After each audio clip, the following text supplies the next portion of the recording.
सुप्रभात सभी को। मैं अनुराग मिश्रा कक्षा 9वीं का छात्र आप सबके समक्ष एक कहानी प्रस्तुत करना चाहता हूँ, जिसका शीर्षक है भारत की वीरांगनाएं। कौन कहता है कि महिलाएं कमजोर होती हैं? वे अपने स्वाभिमान के लिए जौहर में कूदना भी जानती हैं और शस्त्र उठाना भी।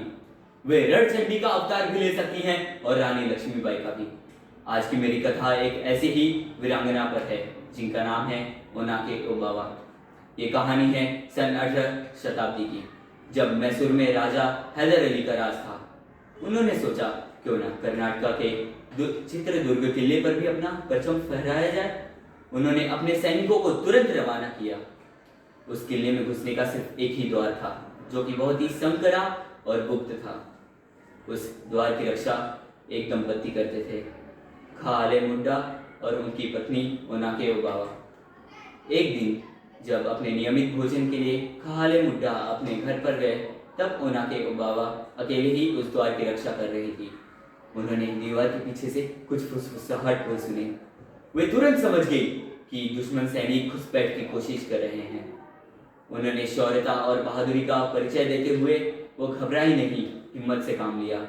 उस समय कोई आधुनिक हथियार तो था नहीं, इसलिए वे अपने घर से ओनाके लेके आई। ओनाका एक लंबा मूसल होता है, जिसे धान कूटने के लिए इस्तेमाल किया जाता है।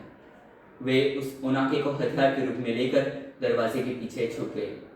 जैसे जैसे प्रत्येक सैनिक आगे गए, उनके सर पर वार करते हुए उनको धराशायी कर दिया और उनके शव को छुपा दिया, ताकि पीछे के सैनिकों को कुछ पता न चले। ऐसे ही धीरे धीरे उन्होंने आधे सैनिकों को धराशायी कर दिया और हैदर अली की सेना को कुछ समय के लिए रोक दिया। जब उनके पति भोजन से वापस आए, तो उन्होंने इतने सारे शवों को देखकर आश्चर्यचकित हो गए, और उन्हें और भी आश्चर्य तब हुआ जब उन्हें पता चला कि इन सारे सैनिकों को उनकी पत्नी ओनाके ओबावा ने अकेले ही मार गिराया। उन्हें बड़ा ही गर्व महसूस हुआ जब उन्होंने पता चला कि ओनाके ओबावा ने अपने बुद्धिमत्ता और शौर्यता का एक अलग ही प्रतीक स्थापित किया। कर्नाटक में आज भी उन्हें वीरता का परचम माना जाता है। वीरता और बुद्धिमत्ता सीखना है तो ओनाके ओबावा की कहानी से सीखो, रानी लक्ष्मीबाई की कहानी से सीखो। तो आज की हमारी कहानी से क्या सीख मिलती है आधुनिक महिलाओं को?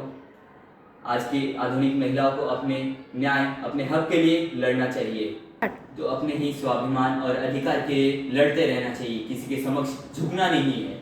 इसी प्रकार नारी को हर एक क्षेत्र में प्रगति करनी चाहिए। ऐसे वीर महिलाओं से प्रेरणा लेनी चाहिए और अपने अंदर भी में बदलाव करने चाहिए। यह कलयुग है, इसमें ही इसकी बहुत आवश्यकता है। जब तक नारी आत्मनिर्भर नहीं होती, तब तक नारी नारी नहीं है। धन्यवाद। इसी के साथ मैं अपनी कथा का अंत करना चाहता हूँ।